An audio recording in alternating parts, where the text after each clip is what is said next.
She's such a lousy wife. All she does is hang around the house and doesn't lift a finger. At a family gathering, Jason, my husband, who's hardly around since we tied the knot, said. His relatives would jump in with, "That sounds terrible. Some wife she is." Feeling backed up, he even added, "She can't cook to save her life and the house is always a mess. Makes me not want to come home." That really got me. "After the way you treat me, you have the nerve to say that in public?" I shot back. "And what home are you talking about?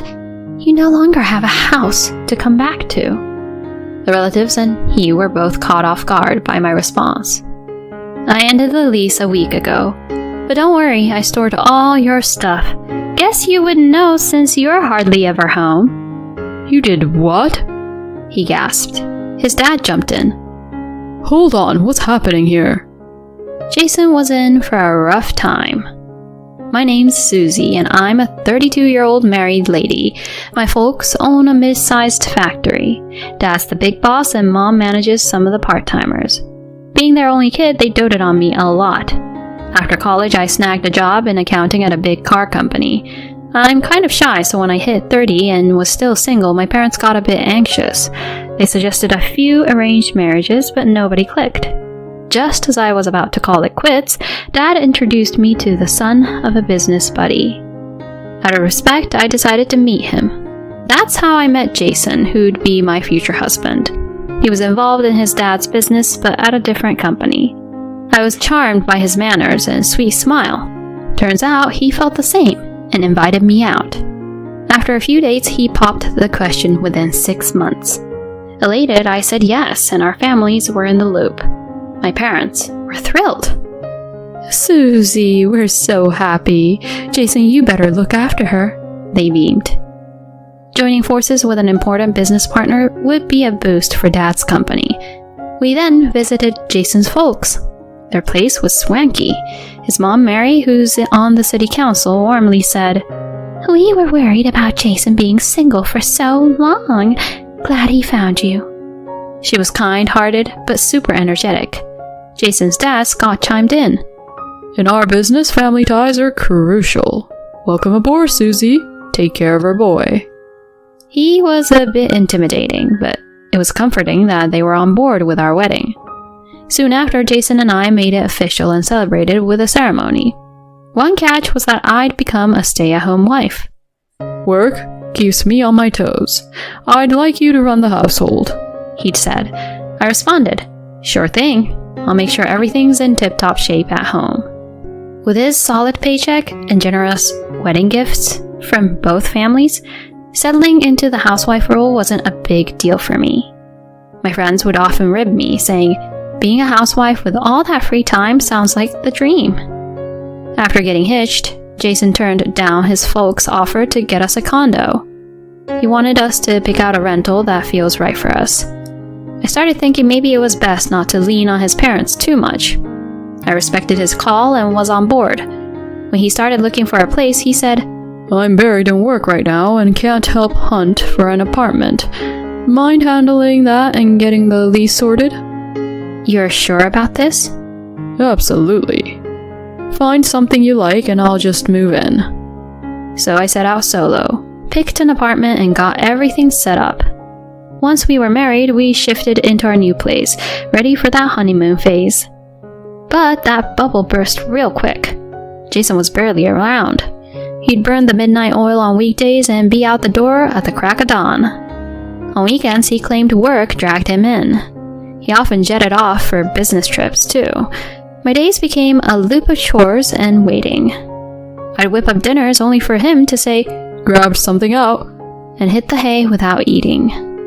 It felt like he was just crashing at our place between shifts. I was starting to question our whole setup. Was this married life? I wanted to be there for him, but this was a bit much. 3 months post-wedding, I finally brought it up. "You can't be this slammed all the time. We never hang out." He shot back, looking wiped out. "I'm swamped. Can't you see I'm beat?" "I get it, but..." "If you get it, then cut me some slack. Grinding to keep us comfortable," he snapped. I was at a loss for words. Sure, he gave me plenty for our bills. Given that he was providing for me, I had to bite my tongue. Christmas was around the corner, so I asked, "Got any family stuff for Christmas? Shouldn't we swing by your folks' place?" "No, I'll be working, and they're usually traveling." "You positive?" "I told you, it's all good. Sent them their gifts and cards already," he said, a tad annoyed, and ducked into our room. I was left standing, speechless. But post-Christmas I got a ring from Scott. "Hi, Susie," he began. "Hi, it's been a while." "You think? Why'd you skip our Christmas get-together?" I was thrown for a loop. "I told you family's important to us. You're family now, you should have been there helping out." My mind went blank and I didn't know what to say to his sudden remarks.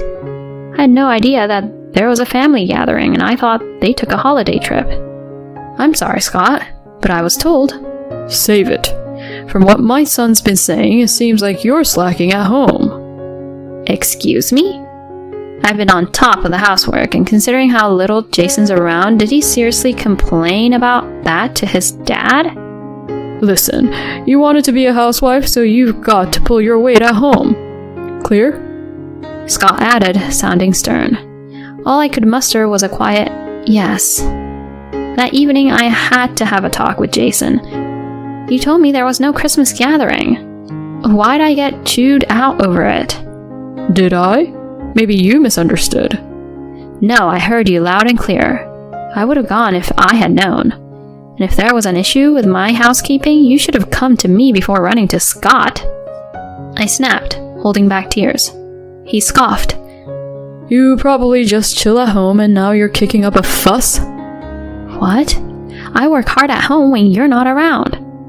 He dryly retorted. "I bet you're just burning through my money." And with a cold glance, he left. After that, he became even more elusive, so elusive that he actually stopped coming back home. He was always out with just the vague work text as an excuse. His absence was suspicious. Trusting my gut that he was keeping something from me, I hired a detective using my pre-marriage savings. Thanksgiving rolled around soon. While I was handling chores, I got a call from Scott. "Susie, we've got a Thanksgiving gathering. Make sure you're there." "All right," I replied, then promptly called up Jason. He answered, sounding less than thrilled. "Your dad mentioned a Thanksgiving thing." "Oh? Don't bother showing up." "Excuse me?" "With how you handle the house, I can't show you off. I'll go, but you should stay put." He ended the call abruptly. A few days later, there I was, outside his parents' place, hearing the lively chatter of a family event. I rang the doorbell and a surprised Mary met me. "Didn't expect to see you." I just nodded and walked in. Immediately, the room buzzed. "Ah, the bride's here. Heard you're not big on housekeeping. Been a minute since we last saw you." Scott shot me a disapproving look. Jason, mingling with the family, looked floored to see me and quickly averted his eyes. As I assisted Mary in the kitchen, I overheard Jason's conversation in the living room. "How's married life, Jason?" "Uncle, you're looking right at it." "What's that supposed to mean?" "She's such a lousy wife. All she does is hang around the house and doesn't lift a finger." He lamented, his voice rising.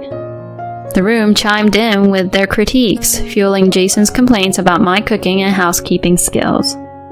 "She can't cook to save her life and the house is always a mess. Makes me not want to come home." That was it for me. Bursting into the room, I challenged. "After the way you treat me, you have the nerve to say that in public?" I faced Jason head on. "And what home are you talking about? You no longer have a house to come back to." The relatives and he were both caught off guard by my response. "Wait, what do you mean? What's this no home talk?" he asked, visibly confused. I calmly replied, "I ended our lease a week ago, but don't worry, I stored all your stuff. Guess you wouldn't know since you're hardly ever home." Yep, I'd called it quits on our lease and started a life on my own. "You did what?" he gasped. His dad jumped in. Hold on, what's happening here? Jason, still reeling, was speechless. Facing Scott, I explained. Jason's barely been home since we got hitched. He's never even had my home-cooked meals. For months, he's been MIA. Raising an eyebrow, Scott asked, What? So, where's he been all this time? I responded, He's been staying with his other woman. Whispers spread among the relatives. Visibly flustered, Jason fired back. But that's a lie! I've been working late. Dare to accuse me of such a thing? Scott, seemingly taking his son's side, chimed in. He's denying it, right? Susie, why would you end the lease without discussing it, and then throw out wild accusations? Some in the room added, She's out of line, poor guy. That's when I decided to show my hand. I pulled out an envelope and shared its contents, pictures proving his affair. There he was, with another woman, clearly more than just friends. Scott took a closer look at the evidence. Holding my ground, I told Jason. I hired a PI to get these. Care to explain? As the photos scattered, he looked like he'd seen a ghost. This isn't what you think. He started, but then Mary, joining the fray, told him. Jason, spill it. He sighed. I've been with her since before we even met. She's someone from a club. I love her. More whispers. I asked, So you never came home because you were with her? Then why even marry me? My parents would never have approved of her. Marrying you, a subcontractor's daughter, seemed the right move. Fuming, I continued. Why tarnish my name to Scott and the relatives? Easier divorce. I wanted her, not you. Just needed a plausible reason. As I was about to retort, Mary slapped him. Mom! He cried out. She yelled back. How could you do this to Susie and to our family? Scott stood. You're a disgrace to our family. You're cut off, Jason. What? What about the company? You? Take over? Don't even think about it. Say sorry to Susie. He then pleaded. Please, help me out here. I countered. No way, we're done. And I expect a big payout. Have fun with your girlfriend, you jerk. He then left sobbing with Scott and the relatives. Scott and the rest apologized profusely. He confirmed. We'll keep our business ties with your family. So I decided to let it slide. Our divorce was quick, and the alimony was generous. Scott and Mary also paid me $50,000 for the hassle. As for Jason, he was disowned, lost his job and company standing, and he even got dumped by his mistress. Word is, he's now in a dingy apartment, jobless. Hearing that, I feel zero pity. It's karma.